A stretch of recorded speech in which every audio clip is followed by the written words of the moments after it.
Hi, everyone. It's Dr. Elena Villanueva with Inner Circle Live Modern Holistic Health. It's so exciting to have you here with me.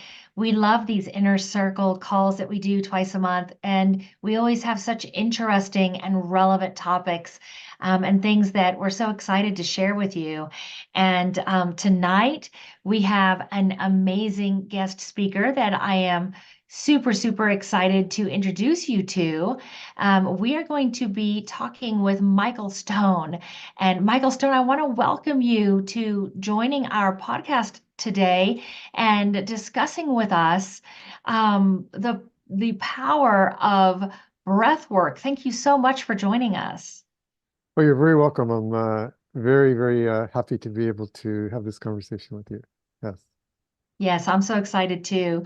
Now, I was looking after I first met you and we started to get to know each other, and I was looking more into you, and I was just really impressed. You have done international speaking events with people like Joe Dispenza and Tony Robbins. Gabor Mate and Deepak Chopra. And I mean, those are some really big names in the evolution of medicine, in the future of medicine, that is bioenergetics and energetic frequency. And, I was so super excited when I learned that you have spoken with them. And, then it led me to start thinking about, and I read about it, but I would love for you to share how you even got into breath work. Like, what were you doing before you discovered the power of breath work? And when did you discover breath work? And what did it do for you that completely changed your life that made you want to go in the direction of teaching others? Okay. Yeah, that's an interesting story. So first of all, just I don't know if all of your listeners know exactly what breath work is, but it's very simple. It's just a general term that's used to describe practices that utilize change in breathing pattern to improve emotional, physical, and spiritual well-being. So it's not like this kind of woo-woo, thing that's, what is this thing? It's been around for a long time, and it's, your breath is the one thing that in your nervous system that you can really always control if you choose to. So it's just kind of really utilizing the power of the breath to really see things from a different perspective and put you into these expanded states of consciousness. And the way that I got into it was, just to give you a bit of a history on me, I was had a fairly normal childhood, nothing like dramatically traumatic or anything like that. And I always did very well in things that had to do with the thinking mind. So, like, I got straight A's in school. I always did very well at problem solving whenever there was an issue that needed to be resolved through figuring out, like, puzzles and that kind of thing. And so as I grew up, I was, doing very well in school, and I could see, oh, I could have this, I can go into whatever job I want to. I was, I was very excited about life. But as I started to get older, I started to see that in the other areas of life that didn't use the thinking mind, like relationships, romance, all that kind of stuff, I didn't do as well. And, one of my goals in my life was having a successful relationship. It was extremely important because, when I was growing up, I saw that my mother and father were very happy together, and, they were very happy that they had kids, and it just seemed like, okay, this is the life I want. It's just kind of like they were my model. But as I was getting into my 20s and late 20s, I could not get a relationship to work. And it was incredibly frustrating for me because I always was able to solve stuff, solve issues. And this is one problem I couldn't solve with my kind of analytical brain. And the best I could come up with at the time was, I just haven't met the right person yet. There's so many people out there. If I keep trying and trying and trying, I'll eventually succeed. And I wasn't far enough along in my personal development to see that there was only one common factor in all these relationships, and it wasn't the other person, it was me. Looking back, it was obvious that I was the issue in some way, but back then I didn't see it. So I just kept trying and trying and failing and failing. And at a certain point, I had there was a woman that I wanted to date, and she was still living with her ex-boyfriend, but they were broken up. And she asked me, "How would you like to go down to Peru? I just want to go down to Peru so I can see pink dolphins." Now, at the time, I'm going, "What is a pink dolphin?" But which they actually do exist, by the way. At the time, I just thought that was a little weird. But so I go, "Sure." I figure I can get her away from her ex-boyfriend for a few days and let's see what happens. So we went down to Peru, and we went out on the Amazon River and into this area that was protected. This woman had bought this area so it wouldn't get, like the trees wouldn't get cut down. She was protecting the rainforest. And before we went out, like she asked us, "Would you like a local shaman to go out with you?" So I figured, sure, why not? Bring him along. It was just like this little guy about 4'10", didn't speak English, but I knew there was going to be a translator. So we went out there and had a little like 3 or 4 hour canoe ride ultimately to the middle of nowhere in the rainforest. Oh, wow. And the first night, like the Mhm. shaman comes up to us and goes, uh, "Would you guys like to participate in a religious ceremony that we have here?" So I always grew up in the sciences. I was a chemical engineer. I was really interested in neuroscience. So I never just say yes to those things like that. I have to know what I'm getting into. So I'm going, "What does it involve?" And so he goes, "Oh, it's very simple. I just go out into the rainforest and I find these vines and these leaves. I bring them back. I put them into a pot, boil them up, and you drink it." So I'm ready to go. You've got to be kidding me. You're going to go out into the rainforest. What if you grab the wrong stuff? What if, like in chemical engineering, you mix like 0.52 grams of this and zero point 0.4. You don't drink witch's brew in the middle of nowhere. But the woman I was with, before I could say anything, said, "Oh, we've got to do this, Michael. This sounds so exciting." And so then I've got this, like two parts of my brain that are battling with each other. One side is, this is not going to happen. This is not safe. And the other side's going, "Oh my God, I've spent all this money and time to come down here to see if this relationship could possibly work. If you don't do this, she's going to think you're a wimp. That's the end of the road for this particular deal." And so finally, I just said, "Okay, let's do it." And that was a huge breakthrough for me because I just wasn't a very spontaneous person. I always had to kind of figure things out and make sure it's safe and this and that. So I had this breakthrough just by saying yes. And I kind of analyzed, okay, I've had a great life up to now. I'm in a beautiful space. If I die down here, okay, cool. At least I'm in the rainforest. So, I drank the witch's brew. And as you probably figured out by now, it was ayahuasca, which I'd never heard of before. And I had this amazing experience. It was really the first time that I felt safe in the world, where I really felt like, yes, the world is happening for me, not to me. And it was just this like, oh my God, it's like just this crazy opening up of my being to this feeling of not having to protect myself. And so, when I got back to the United States, I'm going, okay, I'm not going down to Peru every week to have an experience like this. If the receptors are there in my brain to have this experience, there's got to be other ways of getting to those same kind of places. And that's what kind of took me onto this search for a different way to follow that pathway, and which ultimately brought me to breathwork. Yeah, And that's so powerful. And um, I mean, we're gonna have a really, really great discussion around that around that for this call with you. Because we do have the ability to access higher states of consciousness through our own breath. And I personally believe, I've done a lot of studies and reading on people who've studied ancient history, including original Aramaic biblical writings. And I believe Jesus was he was talking about that a lot when he mentioned spirit. In Aramaic, spirit means breath, but mhm, when it gets translated into English, the deeper meanings of what, Jesus the Christ was saying get misinterpreted. But if you go back to the original language that he spoke in, he was talking about breath, and he was mhm. trying to teach people, you can access these higher states of consciousness through your breath. You have everything inside of you that you need. Anyway, that came up when you were talking about your experience, and I'm like, I resonate with everything that you're saying so much. actually just came back from a trip to Chile, from Chile, and had a beautiful, beautiful spiritual, a deeper level of a spiritual awakening, I would say. And it was absolutely amazing. And since I've come back and been integrating back in, uh, breath has been just a really big part of the role of me having this integration coming back in. I just arrived back in on Sunday morning. And so, just even probably even a deeper awareness and a deeper consciousness of every breath that I'm taking than I've ever had before. Mm.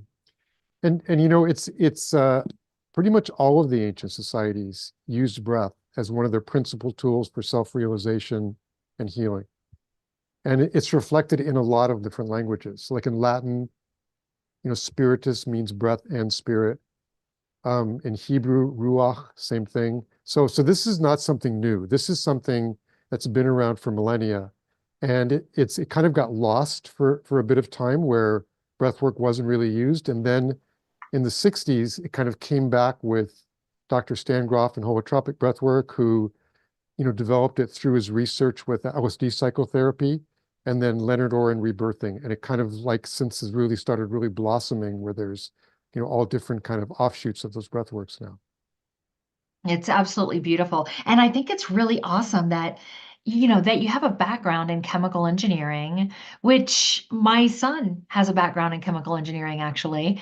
And it seems like, and my husband is aerospace engineer, and my father was an engineer, which is kind of interesting how I have all these engineer-minded Mhm. people around me, primarily men. Most of our male clients are engineer background. And so coming from such a Newtonian science, hard Newtonian science background, and then having this realization of a I call it a bigger science Mhm. that there is the field of quantum science. I have to tell you that I find it amazing that we have so many men that are rooted in their original um, training. Here in this lifetime for them was so linear, so 3D, so stuck in that model of Newtonian science, and now they've opened up and have become really big spokespeople for this new, it's not really a new model, it's a more popular and better understood model of science now called quantum. And I just want to say, like, high five. I'm just super excited to hear about your background and then where you are now. I feel like, it's people like us who were really trained or entrained in this model of science and what reality truly is, and all of our belief systems, and how we've been able to open up and how it's literally transformed our lives.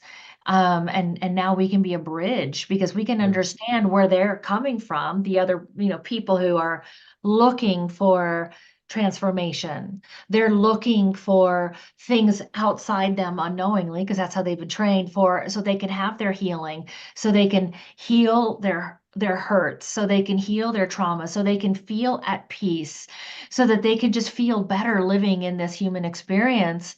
And since, you and I have lived in that human experience, and now we're living here in this other human experience, I feel like we can better understand where they're coming from, and we can be a better bridge for them Right. to show them a better way for their healing. And so, oh my gosh, where else are we going next? What else can I ask you? Because there's so many things that I wanted to ask. Well, first of all, I just wanted to mention that, like, Yeah. when I was a kid, I wouldn't have looked at breath work. But by the time I found out about it, there was some science behind it. So, back when I was a kid, it didn't exist. But now, like, they've done studies and they see that, changes in your physiology, in the brain, so that they can really see how the ego mind kind of quiets down, partially as a result of changes in physiology when you change your breath. Like when you do faster, deeper breathing, your blood gets more alkaline. It changes the level of blood that goes to various parts of the brain. One part that gets less is called the default mode network. And that's the part that's responsible for the mental constructs of ego and self. And so it supports the quieting of the ego mind so we can access these deeper parts of our psyche that we normally have a very, very difficult time accessing because of our crazy ego mind Mhm. that's constantly streaming thoughts, basically. Yeah. And that's pretty much how I really became more interested in breath work and how it could help the human body and the human mind is I went to a big conference where there were scientists and researchers and doctors from all over the world showing their case studies on groups that they did, everything from professional athletes to Olympic athletes to the elderly population to children, college kids, pregnant women. They had all of these, and they were showing improvements in HRV markers, Mhm. which is a part of the stress markers. You have improvements in stress markers, improvements in sleep, improvements in your cognitive, in your ability to think clearly, and just like improving your blood pressure, just improving all of these different things. And when I saw those studies, I walked away in awe, thinking, how did I not know this? I'm a doctor and a scientist, and I work on helping people get better. This is over a decade ago, right? Yeah. But how did I not know this? And I walked away feeling so empowered, and I knew that I needed to incorporate breath work into the work that our clients were doing. And it just so happened that the mother of a client of mine, a child client that I saw when he was like 13 years old, it turns out that she is one of the top yoga breath therapists in Mm. the country, and she teaches and certifies people in that specific modality. There's a lot of different ways to coming about it, and over the course of all of the time that we've been doing this type of work with our clients, incorporating it. Um, there's so many different kinds of breath work that we can do. Mm. For the people who we work with, we find that most of our demographic, most of our people, they're men and women between their mid 50s up to their mid 80s. And a lot of them have been chronically sick for a long time, and many of them have had a lot of anxiety, just a lot of like they're just, chronic stress, chronic anxiety. And so the first breath work that I tried out and started learning on my own were breathing exercises to tone the vagal nerve, which calms the nervous system. It just calms the body down and helps you with your sleep. And it was a lot of slower type of breathing work. Right. And it wasn't until about 2.5 years ago that I had my first experience in holotropic breath. And wow, wow, wow. Like it was just like mind blowing, right? It was like the same experience that I had doing my first holotropic breath work. I would compare that to the first experience I had when I hired one of the top facilitators in the country to do a psilocybin Mm. medicine, a plant medicine experience. It was the same type of experience. And so, can you talk a little bit around um, types of experiences that Mm. people can have and the results that they can get with different types of breath work? Because I know today we're talking a lot about holotropic, but I also think that maybe we talk around the conversation around, who is holotropic breath work right for? I mean, I know it's right for everyone. And sometimes we don't want to start out with that type of breathing until we can learn to master calming down the nervous system first. So, talk to us a little bit around the different types of breath work and what types of experiences people can have with them. And then let's really focus in after that on the holotropic breath work so that you can talk from your perspective about the types of experiences that you've seen, because I know that you've led live group experiences with thousands and thousands of people. And I'm sure you've seen literally miracles happen in front of your eyes with the holotropic breath work. Right. So every type of breath work has kind of an underlying purpose depending on the structure of it, how you breathe, and that type of thing. And so my experience has been primarily I was originally trained in holotropic breath work. And then after a decade of leading those sessions, I created my own breathwork, which is called neurodynamic breathwork. And because holotropic breathwork, it can only be done in person, and there's 3-hour breathing sessions. It's 10-hour days. It's an amazing modality, but I wanted to really create a modality that could be spread more easily around the world. So I wanted to do it where it could be done online effectively. And, where you could have sessions with 50, 100, 200 people from 10, 20 different countries, all breathing and feeling kind of the energy from around the world and having these experiences in a group like that. So the type of breathing that we do is basically it's a full deep breath, and it's in and out through the mouth to start with versus the nose. And again, this is not a breath technique that you would use in your everyday life. In your everyday life, you do nose breathing. But we're trying to, again, produce a specific result, and we have a certain purpose. And the purpose of the mouth breathing is two things. First of all, you can move more air at the beginning, and you need to move quite a bit more air at the beginning in order to create the physiological changes that support the quieting of the ego mind. And the second thing is that whenever you're in a release state in your life, like let's say you're crying intensely or laughing or whatever, you always switch to mouth breathing, if you notice, like you're not doing nose breathing anymore. So it kind of gives yourself permission to release. And by the way, just so your viewers know, I am going to do a sample session at the end, so you can get a little like taster session of what this is all about. So Yeah, this is going to be great. So, can I go back to one thing?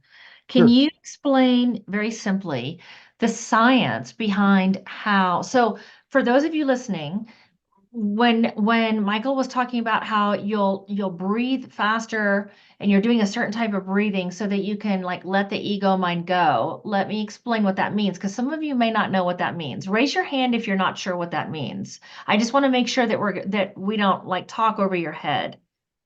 Do we see any hands going up? Yes. Yeah. Okay. So you have um how do you want to explain it?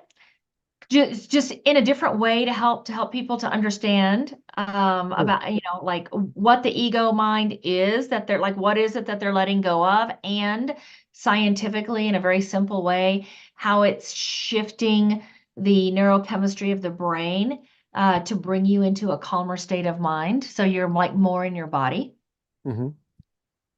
So the ego mind is basically every time like you just have this thought in your head, it's from the ego mind. It's your kind of everyday state of consciousness. I'd say that's the best way of explaining it. As you're walking around your day, you're in your ego mind. And it's really, you constantly have this stream of thoughts. If you just watch your thoughts for a bit, you're going to go, holy cow. It's like you have thousands and thousands of thoughts, but they're just kind of in the background because we're used to it. So there's this constant activity in the ego mind where we're judging, we're comparing, all this kind of stuff's happening kind of without us really, if if we put our attention on that, we go crazy, basically. So we're doing our stuff and it's kind of in the background where all this stuff's going on. And part of the, well, you might call it secret or whatever, in terms of getting to the deeper parts of our psyche is that, and there's different modalities of getting to this. Breathwork is one, is to kind of quiet those thoughts. And once you quiet the mind or the ego mind, then you can access deeper parts of your psyche that it's just a very, very soft, gentle space where you normally don't have access to because it's kind of blocked out by this kind of river of thoughts that are going through your mind. And, one way you can do it is for instance, meditation. But it takes a long time. I mean, I tried meditating for 3, 4 years and I still wasn't there. I've got a very, very busy mind. So, but in breath work, you're actually using your physiology to support that process. And, when you're doing this, moving more air through your system, it actually changes the pH of your blood. And you have less CO2, and so it's more alkaline. And when it's more alkaline, it creates certain changes in blood flow in your body. And one of the parts that gets less blood flow and less activity is the default mode network in your brain. And that includes the frontal and prefrontal cortex. And that's where all these concepts of self and ego and all the chit chat comes from, basically. So you actually get to a place where the mind quiets down just by, breathing fully and deeply a little faster than normal. And where you start to drop into this quiet space where you're much more in your body. I call neurodynamic breathwork an active embodiment meditation too. Ooh, that's good. And so and in your body, that's where the action is basically. Your body is always in the current moment, in the present, in the now. Your mind's always in the future or the past, either judging or anticipating or remembering, basically. So really the only way to drop deeply into life is to be connected to your body. When you're dropping into the present moment, into the now, which is where life happens, basically. So it brings you into the present moment, into a very interesting space that we normally don't occupy very often. Normally we're in our thoughts like 95% of the time. We're very rarely aware of our body at all unless there's something wrong with it. If you have a headache, all of a sudden you're aware of it. But when it's functioning properly, it's kind of, you don't even notice that you're like in a body, that you're in an embodied human being. Yeah. So this, by quieting the ego mind, all of a sudden you start noticing stuff in your body. And you're focusing on the breath. So you're really connecting to this amazing inner resource that we all have, this body wisdom, I call it. And the body's constantly doing things, like all of your organs are working like to keep you alive without you having to think about it. So there is this intuitive wisdom that we all have in our body, and that's keeping us alive, basically. And in terms of our psyche, there is also this, deeper part of our psyche that has this connection to, I guess, Joe Dispenza would say the quantum field. I call it inner guiding intelligence. Some people call it higher self or whatever, where that already has all the answers that you need. And so once you quiet down the ego mind, you start to connect to this body wisdom and to this inner guidance. And so in the breath work, basically what you're doing is you're just surrendering to the process. So you're not trying to push the experience in one direction or another. You're not creating an expectation of what you want, because ultimately your ego mind has no idea what you're ready to experience and what you're ready to let go of. So you're just basically trusting yourself, your inner guidance, your body wisdom to bring up the experience that you're ready to have and that you can have safely, and that basically is ready to be released and to make room for something that serves you more. So That's so it's really a beautiful. modality of letting go, of Yeah. surrendering to the process, surrendering to the life, surrendering to the moment, and just breathing.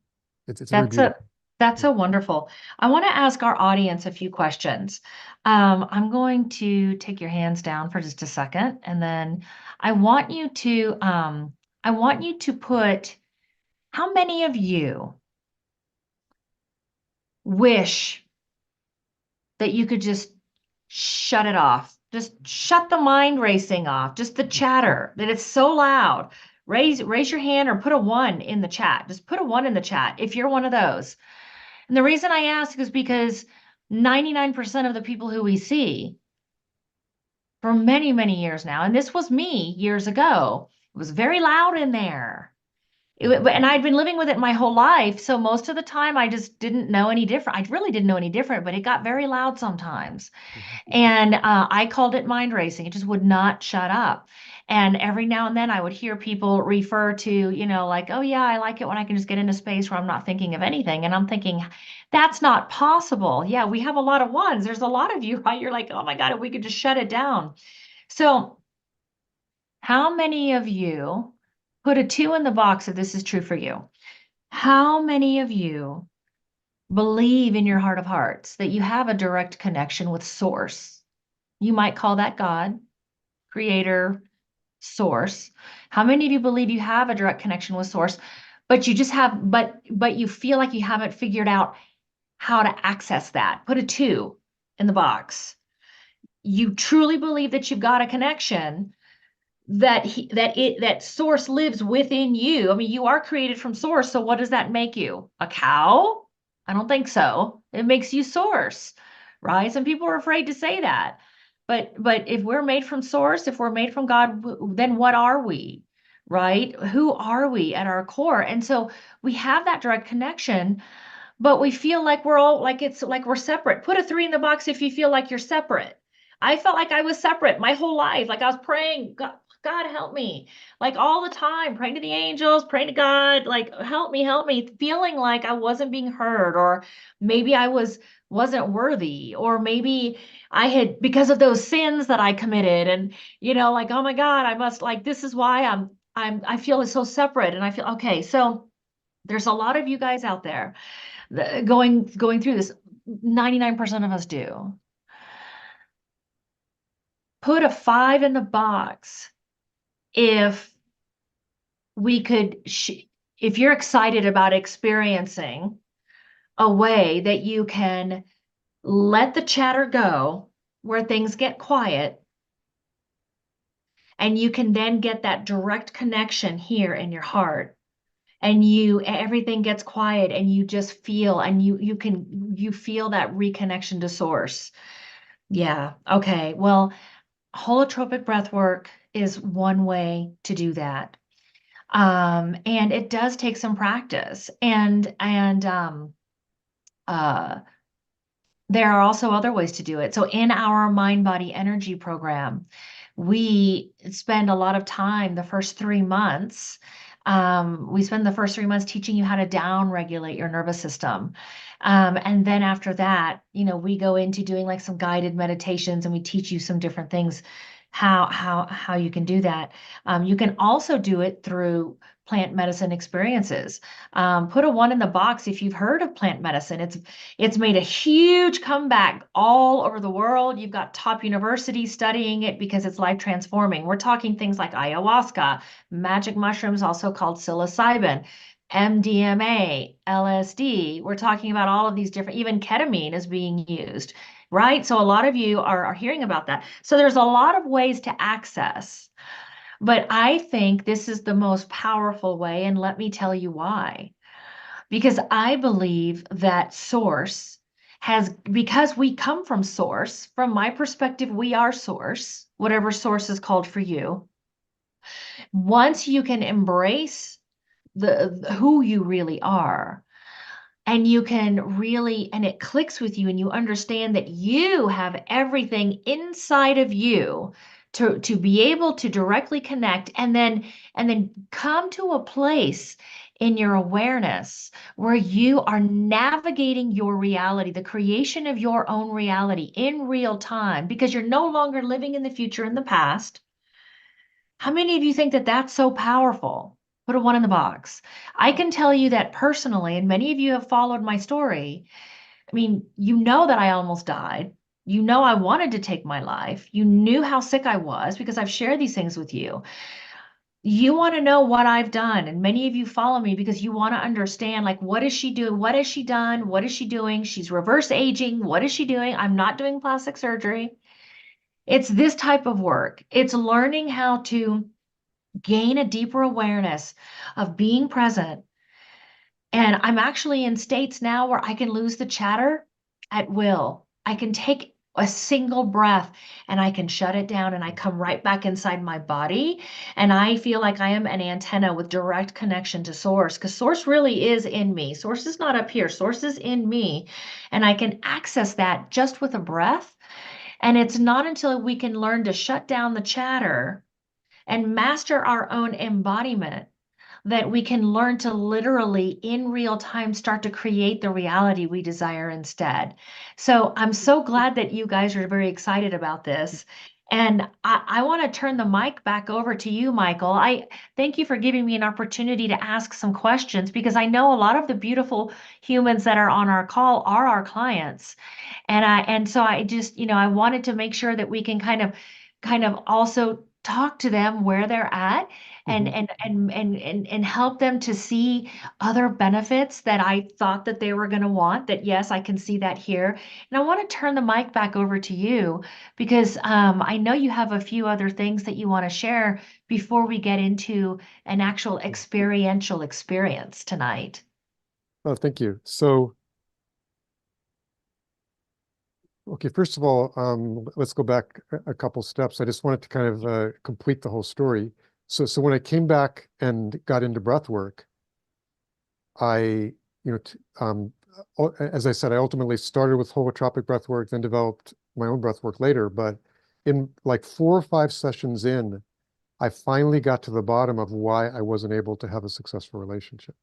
And this had been plaguing me for freaking 25 years. And this is one of the types of experiences you can have in breathwork because you start to see things that you forgot, for instance. And I'll go through some of the experiences later, but in this particular case, in one of my breathwork sessions, I went back to my childhood and saw myself as like a 9-year-old child talking to my mother.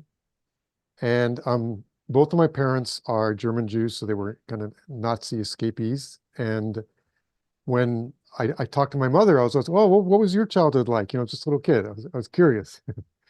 And so, she told me a bit of the story about, how she grew up and what happened.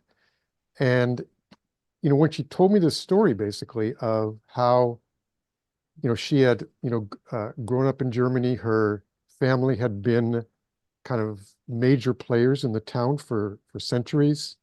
My grandfather was a World War I hero. One of my ancestors paid Napoleon to go around the town and not burn it down. He was the richest guy in town, so he saved everybody's life. And then almost from one day to the next, she had to run for her life, basically. She had to basically get out of the country and not take anything except for the shirt on her back, so to speak, with her parents, of course. And now she'd already worked through all this stuff. She'd have done her own work on it. She was fine with it. She was like over the whole thing and had kind of integrated that whole experience. But for me as a child, I made a decision, and my decision was the world is an unsafe place. And if something like that can happen where all her friends turned against her, her country turned against her, then who can you trust? So obviously, when you go into a relationship coming from the space of the world is an unsafe space, you're never going to have a good relationship. I always would get to a certain point and then I'd shut down because the fear would come in about, being hurt, basically. And so once I saw that kind of unconscious conditioning pattern, I could start to work with it. And, it's not like a pill, like a magic pill, and it takes time, but I started to have more and more successful relationships because when it started to happen, I noticed it and just told the other person about it. Said, this is what's going on, and I'm committed to working through this. And rather than pulling us apart, it created more connection. Until finally, now I've been in a 12-year relationship, which is a miracle for me. They used to last about 2 months. That's about as far as they ever got. And so you can really have these major breakthroughs in breath work because you're getting connection to your unconscious mind with many times with things that you don't remember and with these patterns that are keeping you from really manifesting the life that you want. And many times, we really want something badly, whether it's a relationship or whether it's, whatever it is. And no matter how hard we try and how much energy we put to it, we just can't get there. And usually, if that's the case, there's an unconscious thinking pattern pulling in the other direction. And once we can see what's happening, our unconscious mind is basically 95% of the world. Out of all the input we get, 5% stays in our conscious mind, the rest goes straight to our unconscious. And once we can get the unconscious mind and the conscious mind working together, that's when we can very powerfully manifest our life. So, that's part of what breathwork is about, seeing what's really running the show. And what's going on underneath the covers so we can really harness the power of the unconscious mind to move us forward instead of holding us back. And other people have come up and seen that they really want a relationship, but their unconscious mind, the priority is freedom. Again, if your priority is freedom, you're never going to be in a relationship because you have to give up some freedom. So that's one of the types of experiences you can have in breathwork. Sometimes what really needs to happen is every time you suppress an emotion into your body, there is kind of this bioenergetic blockage that's also attached. And especially for instance, with trauma, it's held in the body. You can't fix it from the ego mind and just understanding what's going on. You've got to also work with releasing stuff that's in your body. And that's one of the most powerful pieces of breath work in that we encourage people to move, to make sounds, to really let themselves release when their body wants to release. And many times that's the first layer of experiences people have are sensory releases. And really clear out those energetic channels. And what they find is, after doing this for a while, they're more relaxed, they're more grounded, they have more energy because so much of their body energy isn't constantly suppressing. And, many times people have visual experiences, like I was talking about, where you go back into your childhood, or sometimes people just see fractals like they do in psychedelic sessions. Sometimes people have ancestral healing experiences where they feel like they're healing something for their entire ancestral line, or prior life experiences. All that stuff can come up, during the sessions as you're accessing these deeper parts of the psyche. And it's always brought to the person in the way that is most powerful for them to absorb it. And even like all these ways that we can connect to our subconscious mind, those are all like incredibly important. People also have transpersonal experiences. That's very common, where you feel like your oneness with the universe, your connection to the world, like this, what you were talking about, like not feeling this disconnection where we're all on our own and we're all just kind of this independent being in our own space, where we really go back and see that we are connected to source. We all are all part of everything that is. And we can start to kind of harness that energy of source as we move forward in our lives. So all of those, and sometimes we get insights into life issues. All of a sudden, this problem that's been plaguing us, we get a download. That's exactly what I need to do. So all of those things are possible in the breathwork sessions. And again, you let go of your expectation of what's going to come up. Whatever you're ready to absorb and experience in that moment, that's what's going to come. So it's really a wide range of experiences, but the point is, though, like, you're connecting to your body. Like, this is not coming from the ego chit-chat mind or thinking what I should be doing or I shouldn't be doing. It's to music. And so, like, at the beginning, the music has a little bit of a beat to it. So many times your body just wants to move. But it's not your ego mind thinking, oh, maybe I should move to this. You're letting kind of your body run the show, so to speak. You're letting your body express itself, or in sound. So it's really learning to trust yourself and to tune into yourself. And those are things that, after doing breathwork for a while, people can bring into their life and start to use those to drop more deeply into the everyday experience of life, as they start to kind of tune into what wants to happen and what life is calling from them in every moment, instead of trying, like, constantly being in their thoughts. So, these breathwork, it isn't just like breathwork is breathwork and life is life. Breathwork reflects life, reflects breathwork. It's all this like beautiful circle that, as you get more access in your breathwork, you also get more access to this inner guidance source in your everyday life. And 75% of people say that that's exactly what happens when they do.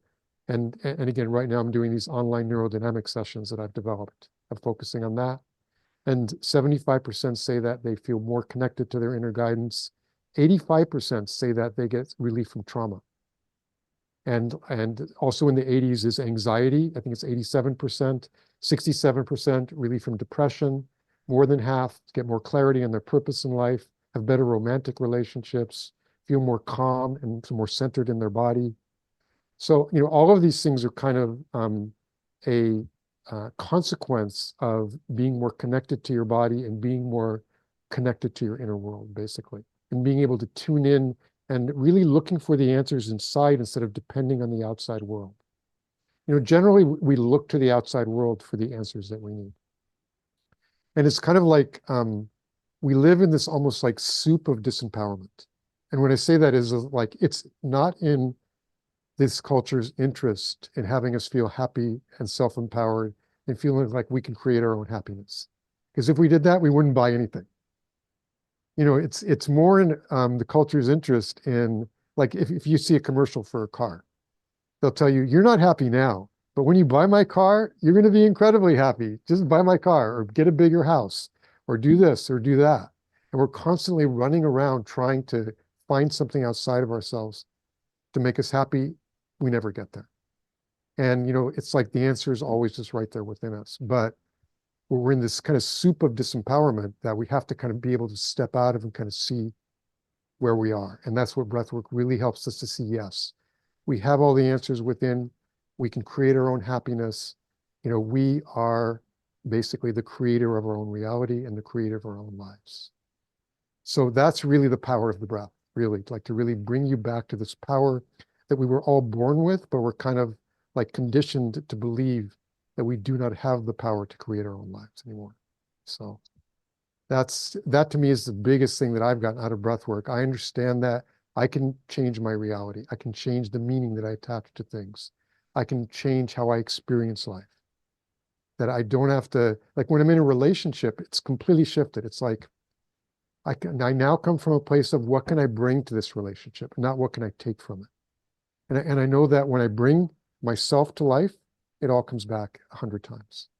Not looking at what can I get from life. And that's been a huge, huge shift, basically, that started all with the power of the breath. That's beautiful. That's beautiful. And it's so powerful. Everything that you're saying and gosh, I have something I want to share. Um, are you familiar with Gary Zukov, who wrote the book Seed of the Soul? Yes. He wrote it back in the 1970s, and he's written other books since then, and he's like in his 80s now. He was down in Chile when I was down there, so I had many opportunities to drop in with him and talk about stepping into our authentic power, kind of tying it all together. Before we get into the breath work, which I'm so super excited about this, but I want to share this with you, Michael, but I also want to share it with our listeners. Hmm. Um, I had an experience that when I was there that I had many experiences, but I have one that I want to share, and I had an opportunity to talk about it with Gary, who wrote Seed of the Soul, which is a book that really helped bring the concept of consciousness to the United States back in the 1970s, I believe, when he wrote that. But when we were there, I have two beautiful rings. Some of you may have noticed them if we've done calls together or whatever, but I have these two beautiful rings. One is my wedding ring, and the other one is a beautiful ring I got in Santa Fe that had turquoise and gold, and it had some diamonds on it. It was absolutely gorgeous. And they really became a part of my physical body. Hmm. I didn't realize how much I identified with those. I really did. I love those rings, and they have a lot of sentimental value to me. My husband bought them for me, and I just feel so grateful that after all the crazy life I've been through, that I'm, where I am in my life, that I've created this beautiful reality for myself where I even can wear beautiful pieces of jewelry like that. Well, I lost them when I was Oh, there. I lost both of my rings when I was there. oh, And my first thought in those first few seconds, I started to panic. And the girls in the van, the women in the vans kind of started to panic with me when I said, "Oh my God, my rings are gone." Because they all had seen those rings and were like, "Wow, those are just gorgeous." And so the first few seconds, I could feel the panic building. And I took a breath and I quieted my mind and I reconnected to my heart because I knew that my ego or my conscious mind was going to create a lot of stories that was going to drive me into wanting to cry, feeling anxious, feeling very angry with myself that I had just lost those rings, just all the stories. And I was in a place while I was there that pretty much for 10 days my mind was quiet. I mean, I was in total head heart coherence for 10 mm, days. It was the most amazing, it was the longest span of time I've ever been in that space like that. And I took a breath and I brought myself back to center. I came back into my heart, and all of a sudden, all of the stories that were starting to form from the conscious mind melted away. They dissolved into nothing. And what replaced it instead were tears of gratitude that mm, I even had an opportunity to wear something so beautiful on my body that I loved for the time that I was able to have that. And Gary Zukov and I sat there and we talked about the story. And he said, "Elena, you stepped into your authentic power. You were in head heart coherence. The real you was in control of the situation, not your conscious mind." And I said, "Heck yeah, it was." And so I just want to, before we go into this exercise, I just wanted to share that with all of you, because when you learn when you learn self-mastery of the human experience, and holotropic breathwork is one of the big parts of self-mastery, that's when you can step into your authentic power. That's when you can, at will, let those narratives just melt away and just stand in head heart coherence, stand in pure love. And really, that's all that matters. And that is where you find your heaven on earth. because heaven's not out there somewhere. Heaven's here. Depends on if you can get into your self mastery and you can create your head heart coherence and you can come from a place of love at will and let all the stories just melt away. So, with that said, do we still have some time to do a little experience? Yeah, it'd be great. I do if you do. Yeah, oh, 100%. Love to. All right. And I love what you're saying. I mean, I totally resonate with everything that you said. And I truly believe that part of it is that gratitude, just being in a place of gratitude totally changes your physiology and your experience of life. And it's kind of like there's a saying, either in life everything's a miracle or nothing's a miracle.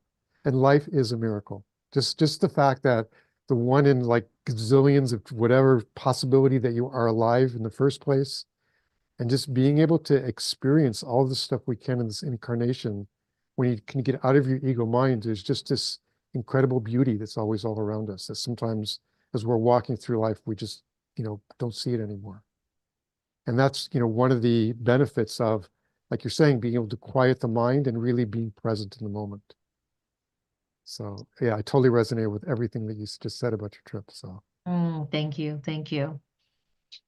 okay, so we're going to have a little experience here. And so first of all, this is not holotropic breathwork. Holotropic breathwork has to be done in person, 3-hour breathing sets, 12-hour days. So this is a taster of what I created, which can also be done online, which is called neurodynamic breathwork, and it's only 8 minutes. The normal sessions are 1 hour of music with a 30-minute intro talk before and then a sharing circle afterwards, total about 2 hours. But really the purpose of this is just to get a sense of, just with a few minutes of breathing, just notice, like, how do you feel right now in your body? And just after 7 minutes of breathing, do you feel different? Does it have any impact at all? And so this is just more designed as a more gentle experience, gentle music, very short session. So what you want to do is basically, and if you want to at this point, if you want to just grab an eye mask or something, but you're going to be closing your eyes once we get started. And you can do it sitting down. It's totally fine. You can also lay down. It really doesn't matter. And what you're going to be doing is just basically breathing fully and deeply, but just at normal speed. In the normal sessions, we breathe faster. It's a different purpose. Today it's more for a grounding experience. So either at normal speed or even a bit slower than normal is totally fine too. So just fully and deeply, in and out through the mouth, either at normal speed or a little, slower than normal. And so when you breathe in, your belly expands. When you breathe out, it goes back to normal. So you're kind of breathing into the bottom of your lungs. And you're breathing in a continuous way. So you're always breathing in or breathing out. It's creating like a circle of breath. So it kind of looks like,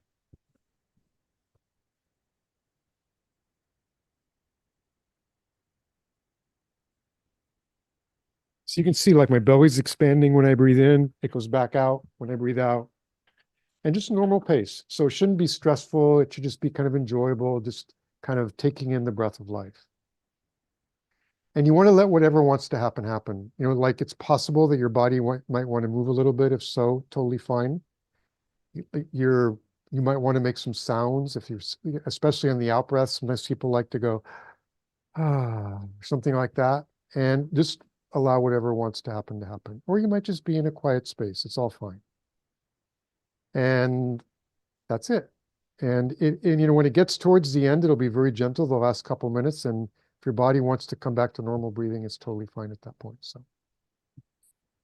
So at this point, and also if you have a headset or something, you might want to grab that. We are going to play music, but you don't need one.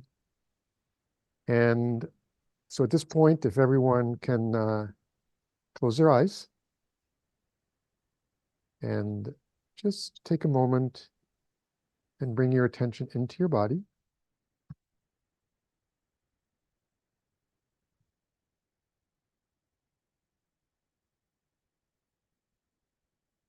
Letting go of what happened earlier today, letting go of what's going to happen later. Just being in the moment, in the now. Just watching your breath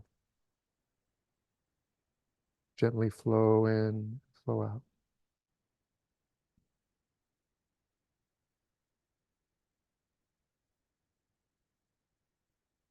Just being present.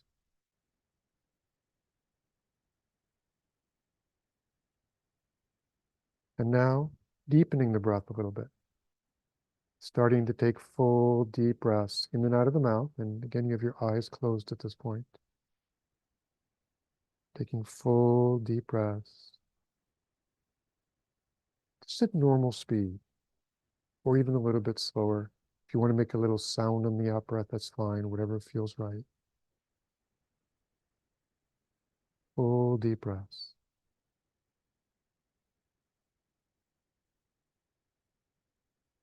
And now breathing in a way where there are no gaps, where you're always breathing in or breathing out. Breathing fully and deeply, deeply and fully, fully and deeply. And now just letting go, just surrendering to whatever wants to happen in the next 7 minutes. Just staying focused on the breath. When the music comes, you can allow yourself also to flow with the music.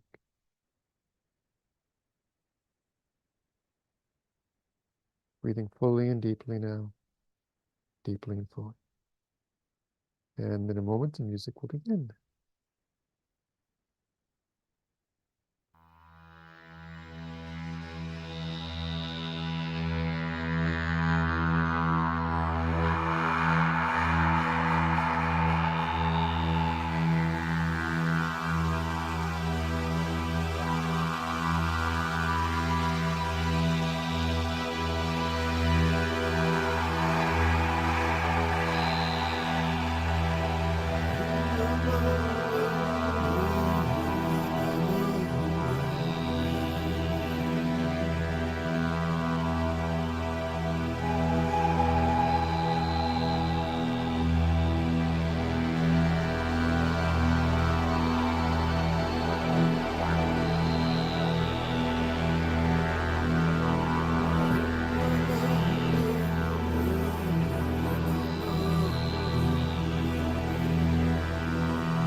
Now just be with yourself for a moment.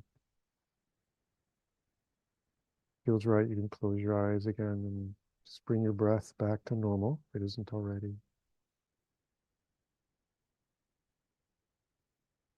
Just allowing yourself to be in a gentle space.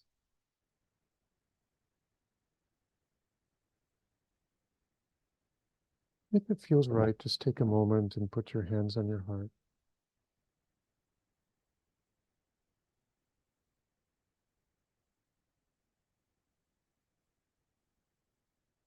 Feeling your breath going in and out of your lungs, just in a very gentle way though now.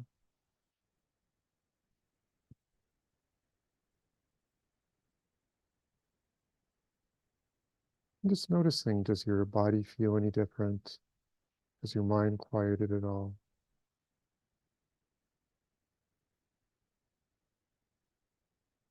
And when you're ready, just open your eyes, but just in a very gentle space, a very soft gaze.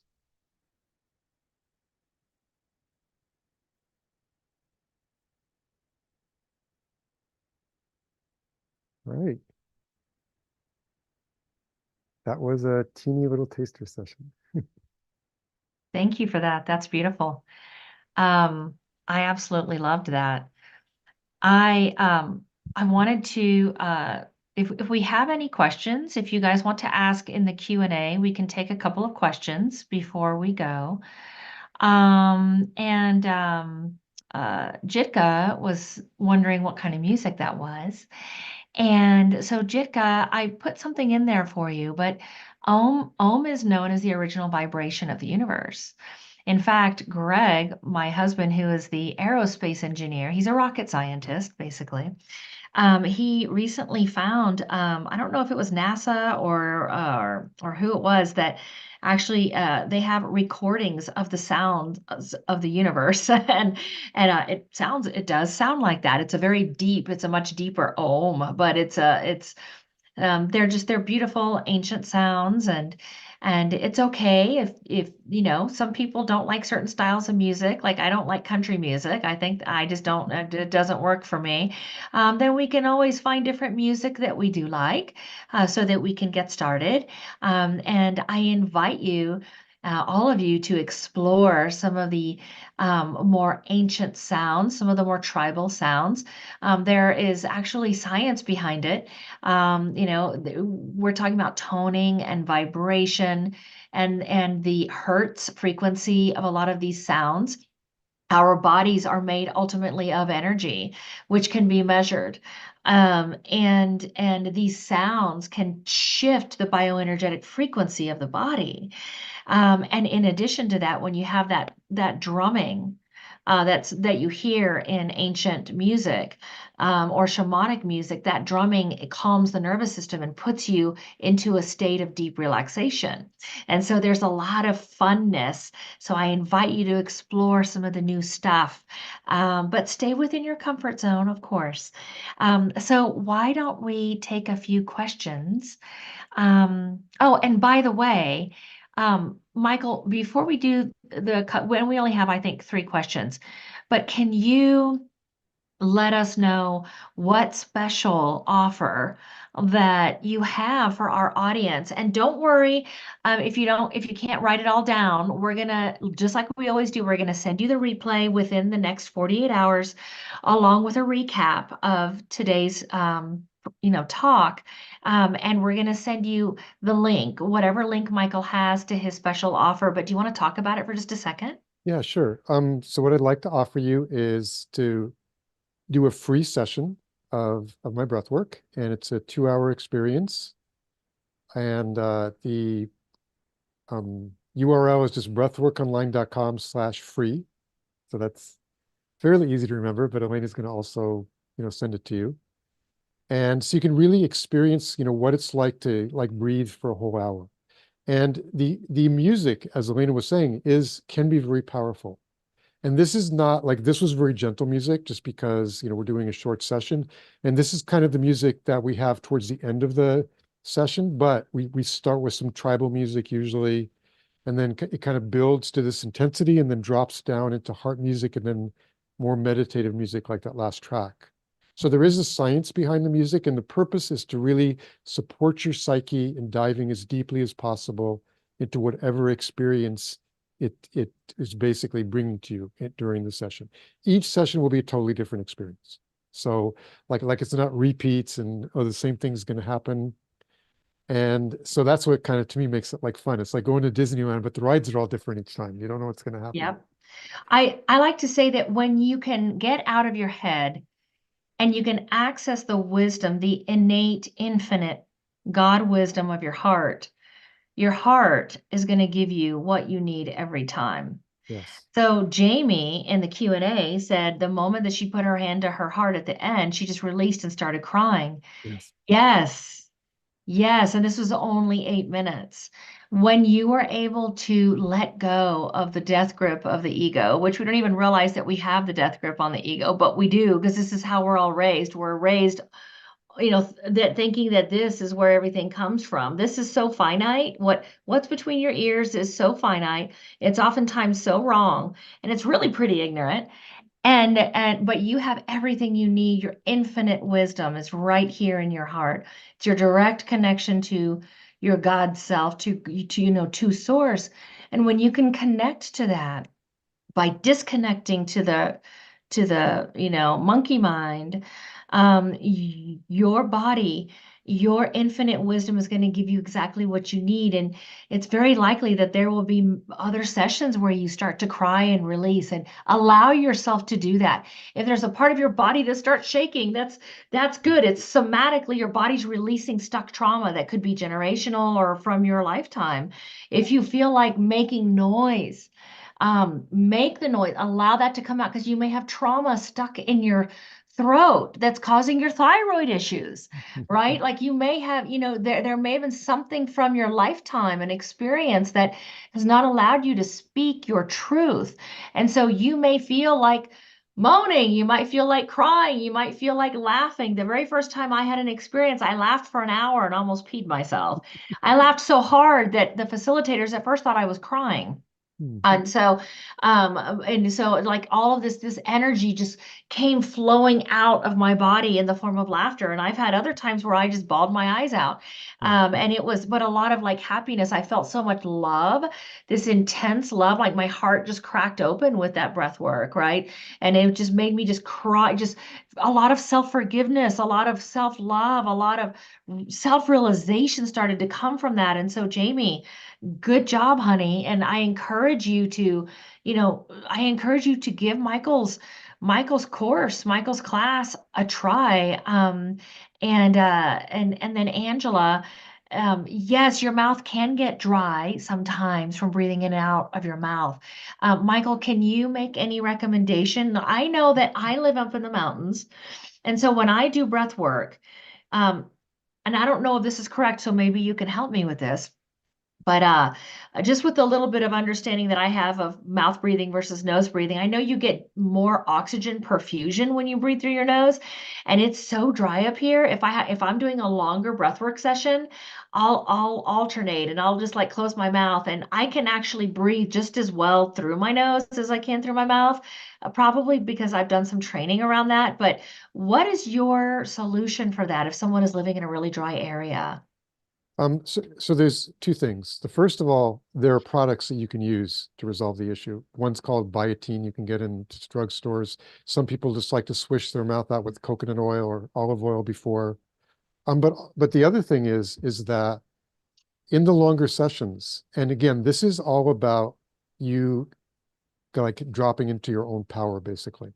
And so the experience, you're always looking to your body and to your inner guidance to create the experience. And the breath, at the beginning, we give you a certain technique, but what we tell people is after the first, and it's different for everybody, 5, 10, 15 minutes, what you'll find is that if you allow it to, your body will just take over the breathing and find its own way. So, if later in the session your body wants to switch to nose breathing, go for it. Sometimes you'll do breath holds later, even though at the beginning you don't. It's circular breathing. That's what your body wants to do. Go for it. Sometimes people don't breathe at all for a minute. They're just in this kind of still space. So it's really about, again, tuning into how your body wants to breathe. After that, first piece of time where you create the physiology to more easily drop into the process. And it's all about learning to trust yourself. And that's one of the things in trauma. One of the unfortunate side effects is that we lose trust in ourselves. And like you had an experience when, let's say you were a child, where you couldn't handle it.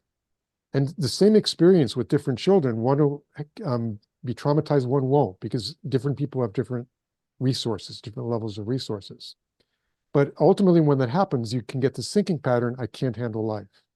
So you start to kind of reconnect with that self-trust as you start to see that the experiences that are being brought up are incredibly healing, and that when they are being brought up, that you're capable of working through them.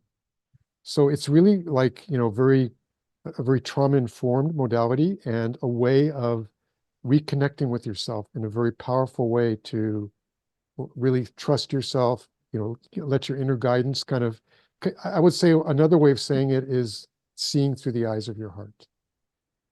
Oh, that's And beautiful. so ultimately what people find after doing many breathwork sessions is that what they're made of is just love.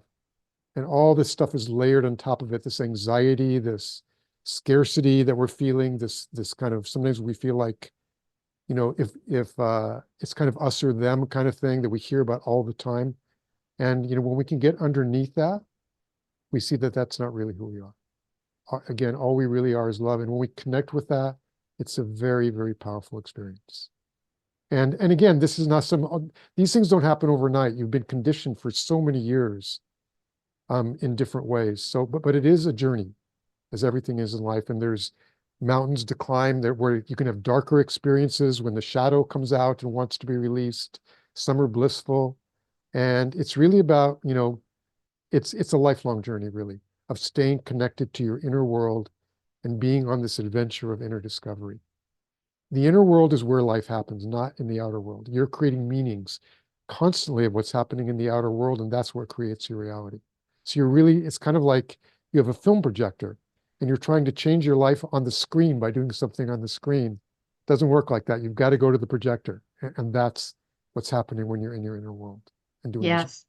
One of the things that our clients will hear me talk about is that um, perception is projection. So whatever you're experiencing in your life, in your reality, it is really a reflection. It's a mirror of what's going on inside of you. And that's really hard for people to understand. I remember the first time I heard it, I think it took me months to figure that out. I just did not get it. I didn't understand it, but now I do understand it. And so I love how you say that.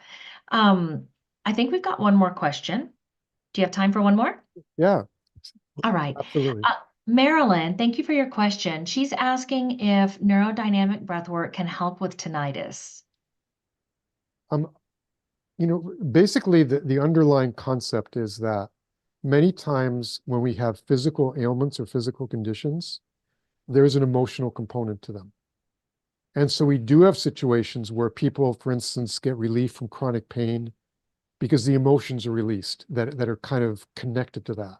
And as a result, like the physical stuff can ameliorate or get better or even release sometimes too. So I would say it can possibly do that if it's, like an emotional thing that's part of what's creating the tinnitus, but it's not guaranteed that anything like that, whether it's this or that, will release. So Hmm. so I, Yeah. I would say it's possible, but there's definitely not where if you do breath work, then all of a sudden your tinnitus will go away. Yeah. And, I, and the I other think thing that, is with, oh, sorry. go ahead. Go ahead. No, the other thing is with tinnitus, you're probably going to have to play the music at a bit of a lower level, just so it doesn't, create problems with the tinnitus rather than, normally we'll say, to make the music fairly loud, so you're kind of riding on this river of sound. But I have some tinnitus too. But if I do that, like my ears ringing for a while afterwards. So I play the music at a little bit lower level for myself. Mm-hmm. So I agree with your answer. We teach in our masterclass series for people that are struggling with symptoms, conditions, and diseases of all kinds, and tinnitus would be considered a condition, a chronic one, that it's all about finding and removing all barriers to healing.